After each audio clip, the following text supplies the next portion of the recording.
जय हिंद, जय Bharat. Achiever academy के यूट्यूब चैनल में आप लोगों का बहुत बहुत स्वागत करता हूं। और जिन लोगों को भी 15 जनवरी को अग्निवीर का एग्ज़ाम है, उनके लिए एक टेस्ट और लेके मैं आया हूं। देखिए, आपको दिखाई दे रहा होगा पहले मैथ्स के 15 क्वेश्चन, क्योंकि आर्मी में 15 क्वेश्चन आते हैं, तो इसको मैं बाद में सॉल्व कराऊँगा। इसको आप एक काम करिए, अभी आप इसका स्क्रीनशॉट ले लीजिए, इसको घर पे सॉल्व करने की कोशिश कीजिएगा, है ना।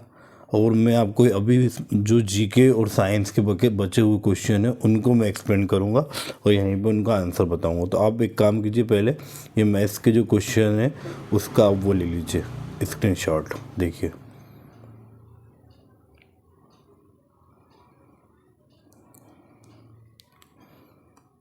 ताकि आप उसे घर पे प्रैक्टिस कर पाए। देखिए,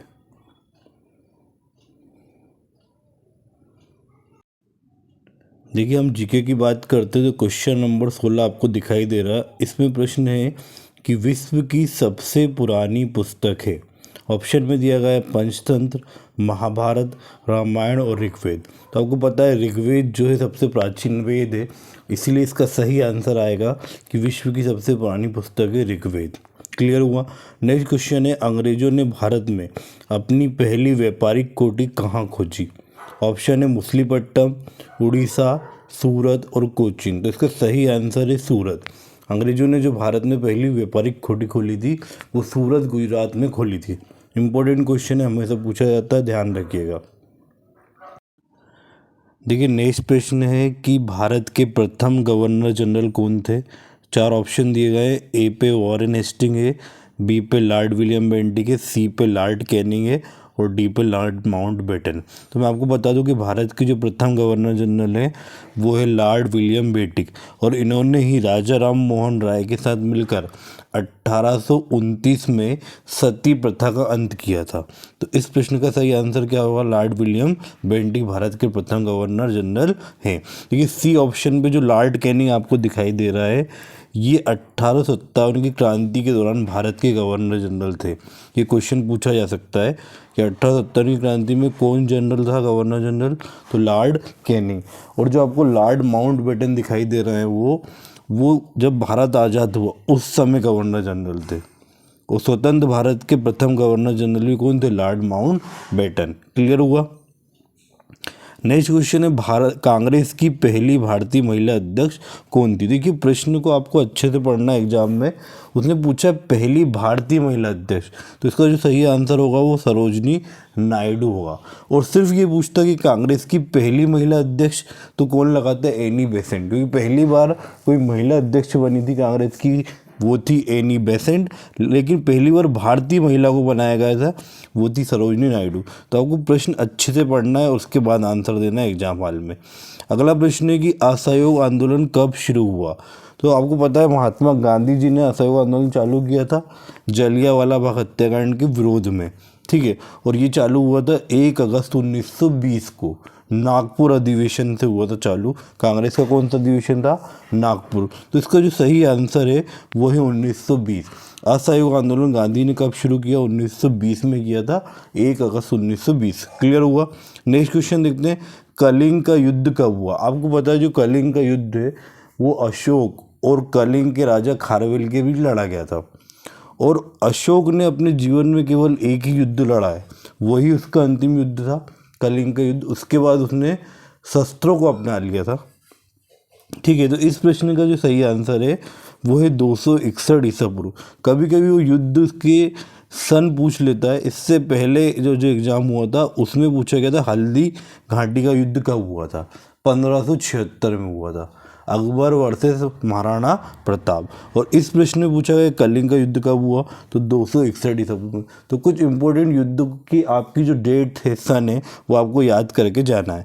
अगला प्रश्न है कि हेमेटाइट किसका अयस्क है। मतलब अयस्क मतलब जिसमें से धातु निकाली जाती है उसे क्या बोलते हैं, अयस्क बोलते हैं। तो हेमेटाइट जो है लोहे का अयस्क है ना। मतलब अयस्क लोहा निकाला जाता है हेमेटाइट के अंदर से। अगला प्रश्न है, डिगबोई क्यों प्रसिद्ध है। तो डिगबोई आपको पता है असम में एक जगह है डिगबोई जो पेट्रोलियम के लिए प्रसिद्ध है। किसके लिए प्रसिद्ध है, पेट्रोलियम के लिए प्रसिद्ध है। नेक्स्ट प्रश्न आया, रानीगंज पश्चिम बंगाल क्यों प्रसिद्ध है। तो रानीगंज पश्चिम बंगाल जो है कोयले के प्रसिद्ध है, यह कोयले की सबसे बड़ी खदान यहाँ पर है रानीगंज पश्चिम बंगाल में। तो ये रानीगंज पश्चिम बंगाल जो है कोयले के लिए प्रसिद्ध है। और डिगबोई किस लिए प्रसिद्ध है असम में? वो पेट्रोलियम के लिए प्रसिद्ध है। अगला प्रश्न पूछा गया है 25 क्वेश्चन कि कल्पक्कम नाभिकीय विद्युत केंद्र कहाँ पर है? तो देखिए जो इंदिरा गांधी, इसका एक और नाम है, इसका एक और नाम क्या है कल्पक्कम नाभिकीय विद्युत केंद्र का? इंदिरा गांधी नाभिकीय विद्युत केंद्र। और जो ये कहाँ पर ऑप्शन दिया, महाराष्ट्र, आंध्र प्रदेश, तमिलनाडु, कर्नाटक। तो इसका सही आंसर क्या है? तमिलनाडु। कल्पक्कम जो है तमिलनाडु में है। क्लियर। अगला प्रश्न, टेहरी बांध उत्तराखंड में किस नदी पे बना है? टेहरी बांध जो है उत्तराखंड में भागीरथी नदी पे बना है। किस नदी पे बना है? भागीरथी। इंपॉर्टेंट क्वेश्चन है। अगला प्रश्न है, भारत का सबसे कम जनसंख्या वाला राज्य कौन सा है? तो आपको तो सबसे कम जनसंख्या कहाँ पर है? सिक्किम में है। और सबसे ज़्यादा जनसंख्या कहाँ पर है? उत्तर प्रदेश में है। तो सिक्किम जो है भारत का सबसे कम जनसंख्या वाला राज्य है। अगला प्रश्न, नासिक किस नदी के किनारे बसा हुआ है? तो आपको बता दूं गोमती ऑप्शन में दिया है, महानदी ऑप्शन में दिया है बी पे, सी पे गोदावरी है और डी पे क्या है? सिंध है। तो जो नासिक है वो आपका गोदावरी नदी के किनारे बसा हुआ है। किसके किनारे बसा हुआ है? गोदावरी। क्योंकि गोदावरी जो नदी है वो महाराष्ट्र के त्र्यंबकेश्वर पहाड़ी से निकली है। तो जो नासिक है वो गोदावरी नदी के किनारे बसा हुआ है। इंपॉर्टेंट क्वेश्चन है क्योंकि एक प्रश्न पूछा जाता है कि कौन सा शहर किस नदी के किनारे बसा। आपको अच्छे से पढ़ाई करनी है ये वाले टॉपिक की।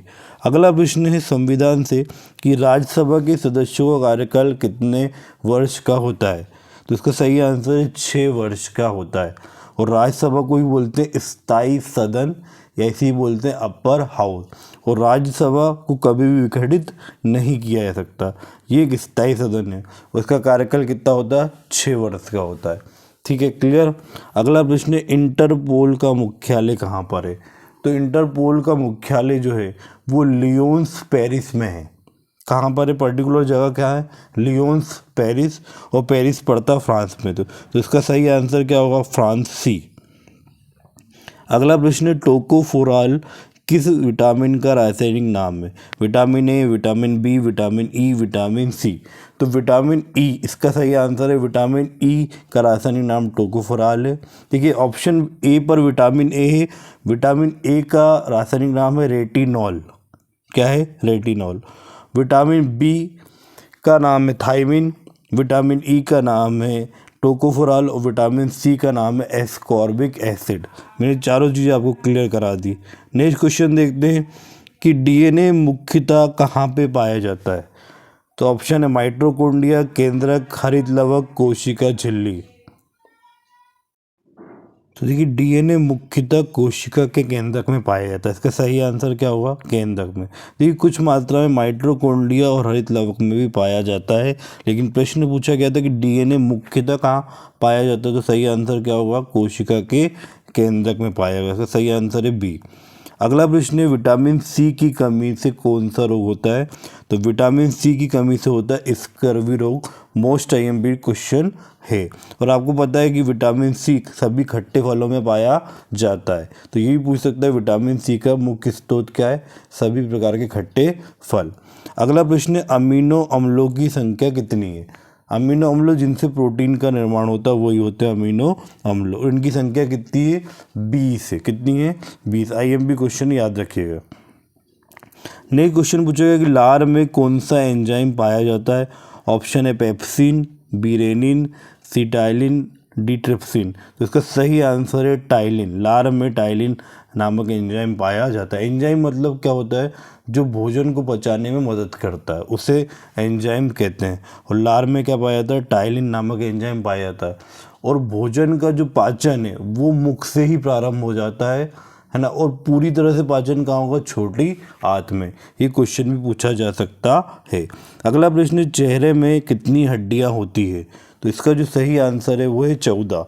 चेहरे में 14 हड्डियाँ पाई जाती है। अगला प्रश्न है, सबसे हल्की गैस कौन सी है? देखिए इस प्रश्न में बहुत लोग कन्फ्यूज होते हैं, मैं आपको कन्फ्यूजन दूर कर देता हूँ। सबसे जो हल्की गैस है वो है हाइड्रोजन। क्या है? हाइड्रोजन। हीलियम भी हल्की गैस है, लेकिन हीलियम एक अकरी गैस है और सभी अक्री गैसों में, जितनी भी अक्री गैस होती है, छः अक्री गैस है। कौन कौन सी? Helium, neon, xenon, radon, krypton, argon. इन 6 अक्री गैसों में सबसे हल्की गैस कौन सी है? हीलियम है। लेकिन सभी गैसों में बात करें तो सबसे हल्की कौन सी है? तो इस प्रश्न का आंसर क्या होगा? सबसे हल्की गैस कौन सी है? हाइड्रोजन। और अक्री गैसों में सबसे हल्की कौन सी है? हीलियम। अब प्रश्न आया सबसे हल्की गैस कौन सी है, तो हमें सही आंसर हाइड्रोजन लगाना है। लेकिन यदि हाइड्रोजन ऑप्शन में नहीं दिया तो हम फिर आंसर क्या लगाएंगे? हीलियम लगाएंगे। अगला प्रश्न है अमलगम क्या है? अधातु, धातु, उपधातु, मिश्र धातु। तो अमलगम जो है पारे की मिश्र धातु है। क्या है? पारे की मिश्र धातु। तो जब पारा के साथ किसी धातु को मिलाया जाता है, पारे के साथ धातु मिलाकर कोई मिश्र धातु बनाई जाती है, तो उस मिश्र धातु को अमलगम कहते हैं। मतलब अमलगम क्या है? पारे की एक मिश्र धातु है। ठीक है। और एक क्वेश्चन ये भी पूछा जाता है कि पारा किस धातु के साथ क्रिया नहीं करता, अमलगम नहीं बनाता, तो उसका सही आंसर क्या होगा? लोहा। इसीलिए पारे को लोहे के अंदर रखा जाता है। पारा जो है लोहे के साथ अमलगम नहीं बनाता है। तो इस प्रश्न का आंसर क्या होगा? अमलगम क्या है? पारे की एक मिश्र धातु। इसका आंसर होगा डी, मिश्र धातु। अगला प्रश्न भी कन्फ्यूज़न वाला, मैं क्लियर कर देता हूँ आपको कि चींटी में कौन सा अम्ल पाया जाता है। देखिए, यदि डंक पूछता है, चींटी का डंक, नेटल का डंक, मधुमक्खी का डंक, तो यदि डंक पूछता है तो आता है मेथेनॉइक अम्ल। ये ए ऑप्शन जो दिया है ना, वो मेथेनॉइक, ये सब डंक में पाए जाते हैं। लेकिन केवल चींटी पूछेगा कि चींटी में कौन सा पाया जा रहा है, तो फॉर्मिक अम्ल इसका आंसर आएगा। तो चींटी में कौन सा अम्ल पाया जाता है? फॉर्मिक अम्ल। और यदि प्रश्न पूछता है कि चींटी के डंक में कौन सा है, तो क्या लगाते? फिर मेथेनॉइक अम्ल लगाते। क्लियर हुआ? कोई भी डाउट हो तो आप कमेंट्स बॉक्स में पूछ सकते हैं। अगला प्रश्न है भारी जल का सूत्र क्या है? ठीक है, भारी जल को ही हम गुरु जल बोलते हैं। इसी को हम हेवी वाटर के नाम से भी जानते हैं। उसका सूत्र क्या है? D2O। सी ऑप्शन है D2O। बोलेंगे क्या? Deuterium oxide. तो इसका आंसर क्या होगा? भारी जल का सूत्र क्या है? D2O। अगला प्रश्न है कांसा की मिश्र धातु क्या है? कांसा किन धातुओं से मिलकर बनता है? तो इसका आंसर है तांबा और टिन। कैसे याद करेंगे? जो कांसा है, कांसा तटी में पाया जाता है, ऐसे याद कर लेंगे। तटी, ता से तांबा, टी से टिन। अगला प्रश्न है ओम का नियम क्या है? ये फिजिक्स का क्वेश्चन है और इसका सही आंसर है ओम का नियम V बराबर IR। V मतलब विभवांतर, बराबर I मतलब विद्युत धारा, और R मतलब रेसिस्टेंस मतलब प्रतिरोध। V बराबर IR, जो सी ऑप्शन आपको दिखाई दे रहा है, वही ओम का नियम कहलाता है। इम्पोर्टेंट क्वेश्चन है, पहले ही पूछा गया है। अगला प्रश्न है प्रकाशिक तंतु किस सिद्धांत पे कार्य करता? प्रकाशिक तंतु को ही हम इंग्लिश में बोलते हैं ऑप्टिकल फाइबर, जिसका उपयोग दूर संचार में किया जाता है सिग्नलों को भेजने के लिए। क्लियर? तो इसका क्वेश्चन पूछेगा कि किस सिद्धांत पे कार्य करता है, तो ये पूर्ण आंतरिक परावर्तन के सिद्धांत पे काम करता है। और मैं आपको ये भी बता दूं कि हीरा चमकता है पूर्ण आंतरिक परावर्तन के कारण। और रेगिस्तान में मरीचिका का दिखना, मरीचिका मतलब दूर कहीं पानी का एहसास होना, लेकिन वास्तव में पास जाते तो पानी दिखाई नहीं देता, ये घटना मरीचिका कहलाती है। ये भी क्या है? पूर्ण आंतरिक परावर्तन का उदाहरण है। तो ये क्वेश्चन पूछा जाता है कि हीरा क्यों चमकता है? क्या आंसर है? पूर्ण आंतरिक परावर्तन के कारण। नेक्स्ट क्वेश्चन देखते हैं। और रेगिस्तान में मरीचिका का दिखना, पूर्ण आंतरिक परावर्तन। क्लियर? अगला है ठोस, द्रव व गैस में ऊष्मा का स्थानांतरण कैसे होता? ऑप्शन है चालन, फिर संवहन और फिर विकिरण। तो इसका सही आंसर क्या? विकिरण। तो जब तीनों माध्यम में, ठोस में, द्रव में, गैस में ऊष्मा का स्थानांतरण होता है तो वो विधि कहलाती है विकिरण। जो पहला ऑप्शन है चालन, केवल ठोस माध्यम में होगा, और संवहन जो होगा वो द्रव और गैस माध्यम में होगा। और संवहन क्वेश्चन आता है वायुमंडल गर्म होता है किस विधि द्वारा? तो संवहन विधि द्वारा वायुमंडल गर्म होगा। आइए नेक्स्ट प्रश्न देखते हैं। क्वेश्चन नंबर 45, डायनामो किस सिद्धांत पे कार्य करता है? ये क्वेश्चन बहुत बार पूछा गया है, मोस्ट इंपोर्टेंट है। तो डायनामो क्या करता है? यांत्रिक ऊर्जा को विद्युत ऊर्जा में बदलता है। इस प्रश्न का आंसर क्या है? बी। अगला जो प्रश्न था वो रीजनिंग का प्रश्न था, वो उसको अलग से हल कराना पड़ेगा। बाकी सारे क्वेश्चन रीजनिंग के थे। जैसे लास्ट वाला देख लीजिए कि मध्य प्रदेश का संबंध भोपाल से है, तो इटली का संबंध कहाँ से हुआ? तो मध्य प्रदेश की राजधानी भोपाल है, तो इटली की राजधानी क्या होगी? रोम होगी। क्लियर हुआ? तो इस तरह जो है मैंने आपको पूरे क्वेश्चन जो है आपको डिस्क्राइब कर दिए। आप मुझे बताइए कि कमेंट सेक्शन में कि आपको टेस्ट पेपर कैसा लगा, क्या आपको और टेस्ट भी चाहिए आगे इसी तरह के अग्निवीर पे आधारित? मुझे बताइए कमेंट सेक्शन में, और मेरे चैनल को सब्सक्राइब कीजिए, लाइक कीजिए। जय हिंद, जय भारत।